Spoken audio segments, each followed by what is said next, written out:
खुलुमबाय स्टुडिअ आं रबिन बसुमतारी फांसे बिफां दानफायब्ला फांथाम बिफां गायनांगौ बे असिलायनो दिनै क'क्राझार सानजा भुमखा गामिनि गेवलां गेलेग्रा फोथारनि सोरगिदिं गोबां रोखोमनि बिफां फुलि गायदों।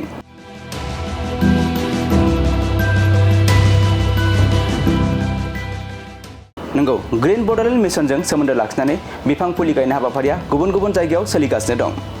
बे हाबाफारियावनो बाहागो लायो क'क्राझार जिल्ला लाइमोन गावखुंनि आफादगिरि जनेल कुमार बसुमतारी बिथाङा। हाबाफारियाव बाहागो लानानै बिथां जनेल कुमार बसुमतारीया खौरांगिरिनि गेजेरजों माखासे गोनांथार बाथ्रा बुंथिदों। बिथाङा बुंदों दि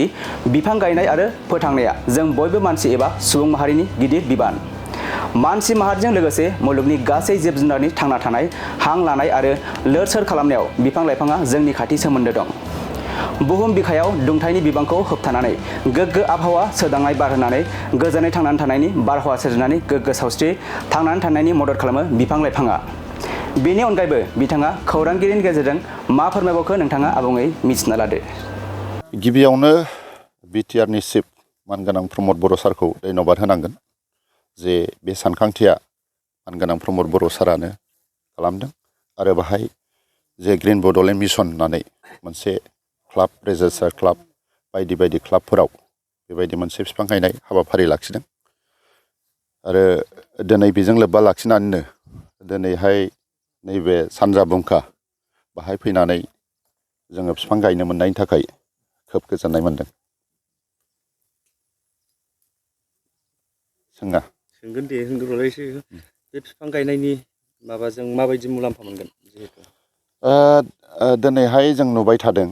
गोबां क्लाबफोरावनो बेबायदि बिफां गायनाय हाबाफारिखौ लादों आरो बिटिआर हालामनि क्लाबफोरा जे बिफां गायनो थाखाय आग्रह जानानै फैनाय बेखौ जों नुबाय थादों। मानोना बे बिफां गायनो थाखाय बिटिआर गभर्नमेन्टनिफ्राय बा ग्रीन बड'लेण्ड मिशननिफ्राय जे बे क्लाबाव अर्गेनिक हासार बिफां आरो बेरा दुमनो थाखाय ग्रिन नेट आरो बेखौ मावनो थाखाय माखासे फैसा खेन्दा रां बिथांमोननो अनसुंथाइ हिसाबै होलांनाय जायो आरो बेनि उनाव जोङो आगोलाव माखासे क्लाब हरग्रोदोंमोन सिगांग्रो बाहाय 25,000 चेक सोनाय नुदों आरो सेकेन्ड टाइम 50,000 बे क्लाबाव माने चेक सोनानै हरनाय जादों जाहाथे बे क्लाबा बे बिफांखौ माने जोथोन लानो हायो। जों माखासे खौरां बिजोङाव नुनो मोन्दों जिहेतु इउपिपिएल दोलोआव नोंथाङा माखासे गोबां रल लानानै खामानि मावगासिनो दं। नोंथांनि उद्देश्यआ मा? आङो बुंनो थांगोन मानगोनां प्रमद बर' सार आरो मानगोनां लरेन्स इस्लारि सारनि जे एबसु खालामनाय समनिफ्रायनो थार्ड जेनेरेसन हिसाबै आं गोबांथार बिथांमोननि बिथोन बायदियै खामानि मावबोबाय थादों। बुंनो थाङोब्ला बिटिआर हालामाव जेखियानो गिदिर गिदिर प्रग्राम लाया मानो आङो मानगोनां प्रमद बर' सार आरो मानगोनां लरेन्स इस्लारिनि नोजोराव बा एबसुनि नोजोराव गोलैबोबाय थादों। दिनैबो बिटिआर गभर्नमेन्टआ गोदान सुक्ति खालामनायाव जेखि हाबाफारियानो जाया मानो जोङो मावबोबाय थादों बिथांमोननि बिथोन बायदिनो आरो मावलांबाय थागोन। जिहेतु नोंथाङा टिकेट मोनोबा गेलेनो साखाफारा नामा जिहेतु बनरगाव हिसाबै? बाहाय आङो बेखौ बुंनो सानाखै मानो होनोबा टिकेट होनाय बा टिकेट होयै बियो बिटिआर गभर्नमेन्टनि बा इउपिपिएल दोलोनि माने मिरुनि बियो बिजिरनाय बिथांमोना जायखौ होगोन बिथांमोननि जानानै जोङो मावनो थाखाय साखाफारा जादों। क'क्राझार जिल्ला हिसाबै मिशन 6 लानानै खामानि मावगासिनो दङ आरो दिनैनि थारिखआव जोङो 6था देरहानाया रोखा जानानै दङ। मानोना जों नुबाय थादों जे बिटिआरआव बा नैबे क'क्राझार जिल्लायाव जायफोर बिजेपि थांदों बे नांगालनिनो मानसिखा। नांगालनि टिकेट लानानैनो दानि बिजेपि जेनेबा बनरगावखौनो आं बुंबाय मानगोनां राजिब कुमार ब्रह्मआ जे बिपिएफनि टिकेट लानानैनो देरहाबोदों होमबा आरो मा दा देरहानायनि उनाव बिथाङा बिजेपि जादों। बे बिजेपि जानाय माने मा नांगालखौनो बोखावनाय खोनाबाय बे नांगालनि मानसियानो बिजेपि आरो बे बिजेपियानो नांगाल नङा होमबा दिनै दाबो सन्देह जायो जों इलेक्सन खाथियाव नांगालनो होजोबगोन ना नांगाला बिजेपिनो होजोबगोन। दिनैनि थारिखआवथ' बयबो देरहानायनि सिमां नुयो। दा जोङो सानबाय थादों बनरगावआव बिजेपि आरो बिपिएफआ रानगोन आरो UPPL आरामसे देरहालांगोन थारमाने जायखि टिकेट मोना जायखि थिरा आं मोनबाबो देरहागोन सोरबाया मोनबाबो देरहागोन खिन्थु जोङो टिकेटनि माने लबाव बा टिकेटनि माबा लुगैनायनि थाखायनोल' खामानि मावनो नाङा जों UPPL नि जानानै जों बयबो खामानि मावनांगोन आरो जायनोनो टिकेट होगोन नङा होमबा बिनि जानानै खामानि मावगोन होननानै जों साफ्रोमबो दैदेनगिरिया नेताफ्रा आवगायनांगोन अब्लासो जोङो 6थायावबो 6था देरहागोन दिनैथ' देरहानाया रोखाखा दा आं बिदि दिनै नोंथांमोननि मिडियानि गेजेरजों गासिबो दैदेनगिरिखौसो खावलायनो लुगैदों थारमाने खावलायदों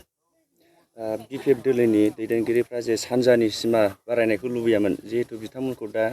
गोबां जायगायाव थांनानै केम्पेइन खालामहैनायखौ नुगासिनो दा प्रेस औ बिथाङा जिहेतु दा बाहागो लागासिनो दं बिनि सायाव मा बुंगोन जोङो नुबाय थादों आरो ससियेल मिडियायाव खोब माने जोंथ' नङा साफ्रोमबो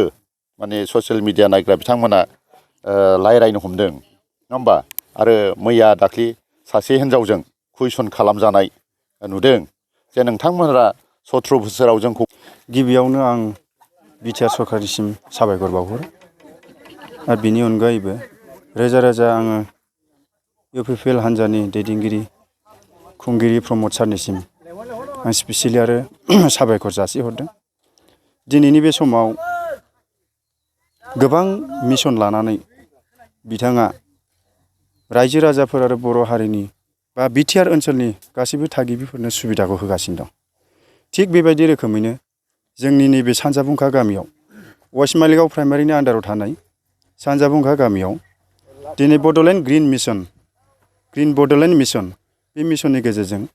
400था बिफां फुलि आरो बेयाव गोनां जानाय दै हासार बेजों लोगोसे नेट जोंनो जगायनानै हरदों बे हाबाफारिखौनो जों दिनै रायजो राजा बयखौबो ज' लाथुमनानै जों गायनाय हाबाफारिखौ खालामदों दा बेवहाय जोङो मोनसे खोथा होदों जे बिथांखिखौ लानानै ग्रिन बड'लेण्ड मिशन हिसाबै बिथाङा मिशन खालामनानै जोंनो बे सुबिदाखौ हरदों बे हिसाबैनो जों नैबे बिफांफोरखौ जिखि बिफां जाया मानो बेवहाय जाजानाय बिफां समायना बिफां बिबार बारनाय बिफां गोबां दं जेरै कृष्णचूड़ा जाम्बु थाइजौ आरो बेबायदिनो लिसु सेलेखा बिफांफोरखौ जों गायनो मोन्दों खोब गोजोनथाव बाथ्रा जि समाव जोंनो जि बिफांखौ नांगौ बे बिफांखौ जों मोननानै जों रायजो राजा हिसाबै बांसिन गोजोननाय मोन्दों आरो बे बिफांखौ जों खोथा होयो इयुनाव फांसेबो थैयालासे फोथांनानै जाहाथे लाखिनो हायो जों जोंनि रायजो राजानिफ्राय दिनैनि बे क्लाबनि गेजेरजों गायनाय बे हाबाफारिखौ जाफुंहोदों इयुनावबो बेबायदिनो बिफांखौ फांफ्रोमबो फोथांनानै आरोबाव बेनिफ्राय साबसिन जोंहा जाहाथे सारमोननि अननायाव UPPL नि दैदेनगिरिफोरनि बा बिटिआर गभर्नमेन्टनिफ्राय बांसिन सैज्य एबा सुबिदाखौ जों मोननो हायो जों बे थांखियाव आवगायलांगोन